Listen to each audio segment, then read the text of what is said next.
نعت پاک اگر سنائی تو اس کی جو حسران الہند اور اردو دنیا کا نعت کا بے پناہ شاعر، سب سے بڑا شاعر نعت کا دنیا جسے امام احمد رضا بریلوی کے نام سے جانتی ہے، واقعی امام احمد رضا کی شاعری یہ تو شاعری کی امام ہے، امام کا کلام کلام کا امام ہے، اس پر مجھ جیسے کم علم کیا روشنی ڈال سکتے ہیں؟ ہاں، ان اشعار کی روشنی میں کچھ اپنے بات کو اعتبار بخشا جا سکتا ہے۔ آج انہوں نے ایک نعت پڑھی، ان کی مہک نے دل کے غنچے کھلا دیے ہیں، جس راہ چل گئے ہیں کوچے بسا دیے ہیں۔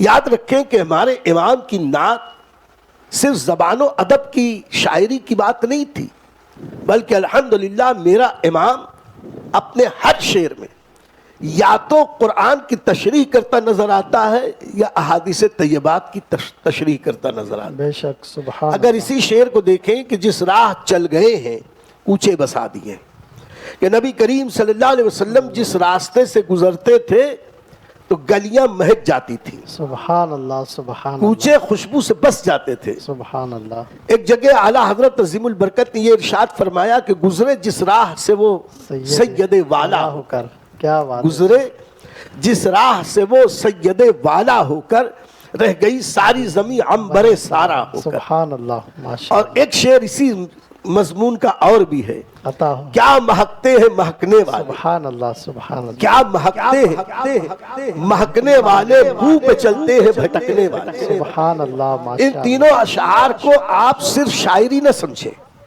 یہ احادیث پاک کی تشریحات ہیں جو امام احمد رضا نے کہی، اور اس تعلق سے یہ فقیر کئی احادیث سنا سکتا ہے۔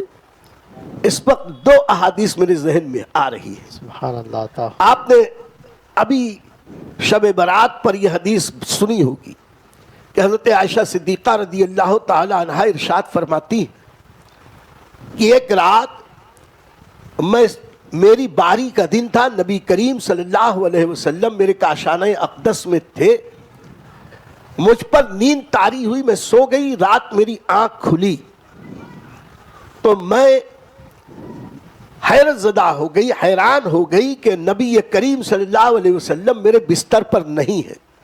میں پریشان ہوئی کہ نبی صلی اللہ علیہ وسلم کہاں گئے، تو میں نبی کی تلاش میں باہر نکلی اور میں نے نبی کو تلاش کرنا شروع کیا تو میں جنت البقیع قبرستان تک پہنچی، نبی کریم کو جنت البقیع قبرستان میں پایا۔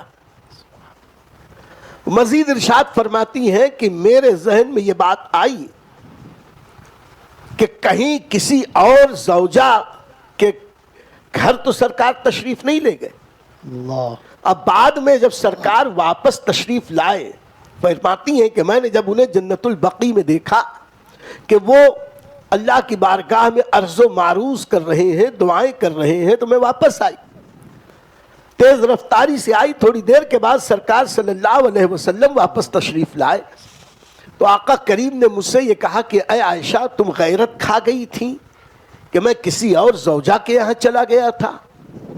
سنو، آج نصف شعبان کی شب ہے، آج رحمت و برکتوں کی شب ہے، اللہ بے پناہ بندوں کی مغفرت کرتا ہے، اس لیے آج میں قبرستان جا کے میری امت کی بخشش کی دعا کر رہا تھا۔ یہ احادیث آپ نے برابر سنی ہوں گی۔ میں یہاں پوچھنا چاہتا ہوں، اگر حضرت عائشہ صدیقہ رضی اللہ تعالی عنہا کو اس بات کا اندیشہ ہوا کہ وہ نبی کریم صلی اللہ علیہ وسلم کے بارے میں گمان کر بیٹھیں کہ غالباً وہ کسی اور زوجہ کے گھر تو نہیں تشریف لے گئے، ایسے وقت میں حضرت عائشہ کو اس راستے پہ جانا چاہیے تھا جس راستے پر دوسری ازواج مطہرات کا مکان ہے۔ کیا بات، اگر آپ مدینہ منورہ جائیں صحیح، تو فقیر عزیزی عرض کرتا ہے، اور کبھی اگر میری آپ کی وہاں ملاقات ہو گئی اللہ کے عطا رسول اللہ کے کرم سے، آمین آمین، تو انشاءاللہ اس کی تفصیل وہاں بیٹھ کر بتاؤں گا۔ سبحان اللہ، روضہ عائشہ صدیقہ یعنی حجرہ عائشہ صدیقہ سے شمال کی طرف سارے ازواج مطہرات کے حجرے تھے، یعنی ملک شام کی سمت میں۔ حضرت عائشہ کے حجرے سے بالکل لگا ہوا حضرت بی بی فاطمہ زہرا کا حجرہ تھا، اس کے بعد ایک کے بعد ایک، آج جو بالکل آخری حصہ ہے جہاں دکت الاغوات ہے، جہاں دھکا بنا ہوا، اس کے آگے تک یہ ازواج مطہرات کے حجرے عائشہ کے شمال میں تھے. کیا بات ہے. تو حضرت عائشہ کو جانا تھا تو وہاں جاتی، لیکن حضرت عائشہ فرماتی ہیں میں نبی کو ڈھونڈنے کے لیے نکلی تو بقی پہنچ گئی. اللہ. آپ جا کے دیکھیں کہ جنت البقی حجرہ عائشہ کے مشرق میں، وہ بھی جنوب مشرقی کونے میں، اللہ اکبر. جنوب مشرقی کونے میں تقریباً آدھا کلومیٹر کے بعد ہے. تو بالکل بغل میں، بالکل بازو میں دیوار لگی ہوئی ازواج مطہرات کے مکان پہ وہاں جانا تھا. وہاں جانے کی بجائے وہ الٹی سمت میں گئیں کیوں؟ اب وہاں سرکار کو پا بھی لیا. اللہ اکبر. ایک روایت اور حضرت ابو ہریرہ رضی اللہ تعالیٰ عنہ کی امام بخاری وغیرہ نے بہت پیاری نقل کی، بڑی تفصیل ہے. حضرت ابو ہریرہ رضی اللہ تعالیٰ عنہ ارشاد فرماتے ہیں کہ ایک دن ہم لوگ نبی کریم صلی اللہ علیہ وسلم کی بارگاہ میں مسجد نبوی میں حاضر تھے. کچھ دیر کے بعد نبی کریم صلی اللہ علیہ وسلم وہاں سے تشریف لے گئے. ہم سب نے یہ سمجھا کہ کسی ضرورت سے سرکار صلی اللہ علیہ وسلم اپنے کاشانہ اقدس میں تشریف لے گئے ہیں. سرکار نے کچھ ارشاد نہیں فرمایا تو ابھی آئیں گے. کافی دیر تک انتظار کیا، سرکار تشریف نہ لائے تو ہمیں گھبراہٹ ہوئی، بے چینی ہوئی کہ سرکار کہاں تشریف لے گئے. فرماتے ہیں کہ ہم سب کے دلوں میں نبی کریم صلی اللہ علیہ وسلم کی الفت، محبت اور سرکار صلی اللہ علیہ وسلم کو تلاش کرنے کی جو چاہت ہوئی تو ہم اٹھے. سب سے پہلے میں اٹھا اللہ. اور اٹھ کر میں نبی کریم صلی اللہ تعالی علیہ وسلم کی تلاش میں چلا. یہاں تک کہ چلتے چلتے میں فلاں قبیلے کے ایک باغ میں پہنچا. اس باغ کے چاروں طرف دیوار تھی اور دیواروں ہی میں ایک جگہ ایک چھوٹا سا نابدان یا نالی تھی پانی نکلنے کے لیے. میں لومڑی کی طرح اپنے آپ کے اپنے بدن کو سمیٹا اور اسی نالی سے اندر گھس گیا. یعنی بتانا یہ مقصود ہے کہ اس باغ کے چاروں طرف دیواروں کا احاطہ تھا. فرماتے ہیں کہ میں نبی کریم صلی اللہ علیہ وسلم کے شوق میں، بے چینی میں، ان کے دیدار کی تڑپ میں، بجائے اس کے کہ مین دروازے کو تلاش کر کے دروازے سے جاتا، ایک چھوٹی سی نالی دکھی، اس نالی ہی کے اندر سے گھس کے میں اندر چلا گیا. اور اندر گیا تو میں نے نبی کریم صلی اللہ علیہ وسلم کو وہاں جلوہ فرما دیکھا. اللہ اکبر. فرماتے ہیں کہ جب میں وہاں پہنچا تو نبی کریم صلی اللہ علیہ وسلم نے ارشاد فرمایا، ابو ہریرہ خیریت تو ہے؟ میں نے عرض کیا رسول اللہ آپ صلی اللہ علیہ وسلم. استراحت فرماتے ہوئے اچانک ہم مجلس سے اٹھ کر چلے گئے تو ہم بے چین ہو گئے کہ آپ کہاں ہیں. تو آپ کی تلاش کے لیے میں سب سے پہلے نکلا اور یہاں آپ کو ڈھونڈ لیا کہ آپ یہاں ہیں. آقا کریم علیہ الصلوۃ والتسلیم نے ارشاد فرمایا کہ تمہاری اس محبت کا اللہ صلہ عطا فرمائے. دعائیں دی اور دعائیں دینے کے بعد نبی کریم صلی اللہ علیہ وسلم نے فرمایا کہ جاؤ، راستے میں تمہیں جو پہلے مل جائے اسے یہ بشارت دینا کہ نبی کریم نے فرمایا کہ جس نے لا الہ الا اللہ کہا وہ جنتی. سبحان اللہ. فرماتے ہیں حضرت ابو ہریرہ رضی اللہ تعالیٰ عنہ کہ میں وہاں سے نبی کے فرمان مبارک لے کے چلا. اللہ کے نبی صلی اللہ علیہ وسلم سے میں نے عرض کی کہ حضور کوئی تبرک عطا فرما دے، کوئی چیز عطا فرما دے بطور نشانی. نبی کریم صلی اللہ علیہ وسلم نے اپنے نالین مقدس مجھے عطا کر دی. سبحان اللہ. انہیں لے کے میں چلا. سب سے پہلی میری ملاقات ہوئی حضرت سیدنا فاروق اعظم رضی اللہ تعالیٰ. کیا بات. انہوں نے مجھ سے پوچھا کہ نبی کریم صلی اللہ علیہ وسلم کو دیکھا؟ میں نے عرض کی کہ ابھی حضرت کی سرکار کی زیارت کر کے آ رہا ہوں. سبحان اللہ. حضرت فاروق اعظم نے پوچھا کہاں ہے؟ بتایا یہیں پر ہے. تو حضرت سیدنا ابو ہریرہ نے کہا کہ نبی کریم صلی اللہ علیہ وسلم نے یہ ارشاد فرمایا کہ تمہیں جو ملے اس سے یہ بتا دینا کہ جس نے لا الہ الا اللہ کہا وہ جنتی. سبحان اللہ. تو حضرت سیدنا فاروق اعظم نے ایک گھونسا حضرت ابو ہریرہ کو مارا اور مارنے کے بعد کہا کہ اتنی آسانی سے امت کو آسانی کا راستہ مت بتاؤ ورنہ امت عمل چھوڑ بیٹھے گی. اللہ اکبر.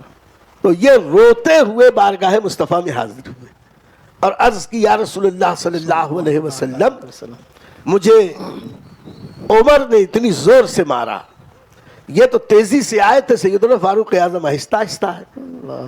آ کر حضرت فاروق اعظم رضی اللہ تعالیٰ عنہ سے جو بھی باتیں ہوئیں وہ ایک الگ موضوع ہے, تفصیلات ہے.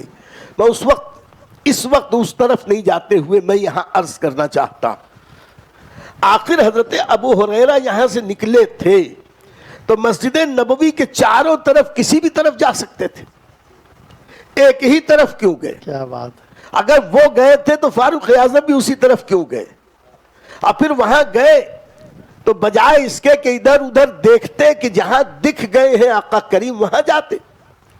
ایک باغ ہے, باغ کے چاروں طرف دیوار ہے, تو اب یہ بھی یقین ہے کہ اندر ہے سرکار. سبحان اللہ. یہ یقین کیسے ہوا؟ اچھا اگر سرکار اندر ہیں تو عشق رسول اتنا بے چین کیے ہیں, کیا بات. یہ بے قراری ہے جلد از جلد دیدار رسول ہو جائے. سبحان اللہ. اس لیے بجائے اس کے کہ اس کا مین دروازہ تلاش کرتے وقت نہ ضائع کیا, ایک چھوٹی سی نابدان ایک نالی دکھائی دی اسی میں سے اندر داخل ہو گئے. اللہ. اب وہاں سرکار تک پہنچ بھی گئے. آخر ایسا ہوا کیسے کہ ایک طرف حضرت عائشہ صدیقہ تلاش میں نکلے تو بجائے ازواج مطہرات کے حجرے کے جنت البقیع پہنچ جائیں, کیا بات. دوسری طرف حضرت ابو ہریرہ نکلے تو کسی اور طرف جانے کے بجائے اسی باغ میں پہنچے جہاں سرکار جلوہ فرما. کیا بات ہے. تیسرے حضرت سیدنا فاروق اعظم نکلے وہیں پہنچے جہاں سرکار جلوہ فرما. سبحان اللہ. تو سبحان اللہ. کہنے دیا جائے کہ میرے امام نے سچ کہا تھا, کیا مہکتے ہیں مہکنے والے, سبحان اللہ. سبحان اللہ. کیا مہکتے ہیں مہکنے والے, بو پہ چلتے ہیں بھٹکنے کیا والے. بات ہے. سبحان اللہ. اور گزرے جس راہ سے وہ سید والا ہو کر رہ گئی ساری زمین امبر سارا ہو کر, سبحان اللہ. اور اس نعت سبحان میں اللہ. ان کی مہک نے دل کی غنچے کھلا دیے ہیں, جس راہ چل گئے ہیں کوچے بسا دیے. سبحان اللہ. اور سبحان میاں اللہ. کوچے کیوں نہ بستے, وہ تو وہ ہیں ان کا پسینہ مہکتا تھا. سبحان وہ اللہ. لوگ سبحان اللہ. جو نبی کو اپنے جیسا بشر کہتے ہیں, اللہ. غور کریں ان روایتوں پر کہ واللہ جو مل جائے میرے گل کا پسینہ, واللہ جو مل جائے میرے گل کا پسینہ, مانگے نہ کبھی عطر نہ پھر چاہے دلہن پھول, سبحان اللہ. سبحان اللہ. پتا بھی ہمارے تو ہلائے نہیں ہلتا, تم چاہو تو ہو جائے ابھی کوہ محن پھول. سبحان اللہ. اور کیا بات رضا اس چمنستان سبحان کرم اللہ. کی, سبحان اللہ. کیا بات رضا اس چمنستان کرم کی, زہرا ہے کلی جس میں حسین اور حسن.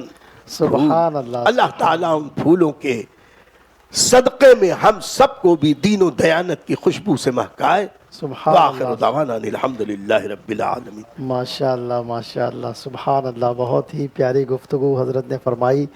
سامعین و ناظرین, میں سمجھتا ہوں کہ آج کے دور میں اعلیٰ حضرت کی جو کلام کی تشریح کرنا یہ کوئی معمولی بات نہیں ہے, اور الحمدللہ ہمارے درمیان میں جو شخصیت موجود ہے, ابھی آپ نے دیکھا کہ کلام اعلیٰ حضرت کی چند اشعار کی تشریح حضرت نے فرمائی. یہ تو ایک جھلک ہے. ایسے ہی کئی محافل میں جب حضرت ہوتے ہیں تو ہم لوگ وہاں پر کلام اعلیٰ حضرت پیش کرتے ہیں تو حضرت اس کی تشریح فرماتے ہیں. یہ بہت بڑا کرم ہے اللہ کا ان پر کہ ایک اعلیٰ حضرت کے کلام کی تشریح فرماتے ہیں, ورنہ تو ہم نے اچھے اچھے لوگوں کو اعلیٰ حضرت کے کلام پر خاموشی اختیار کرتے ہوئے دیکھا ہے.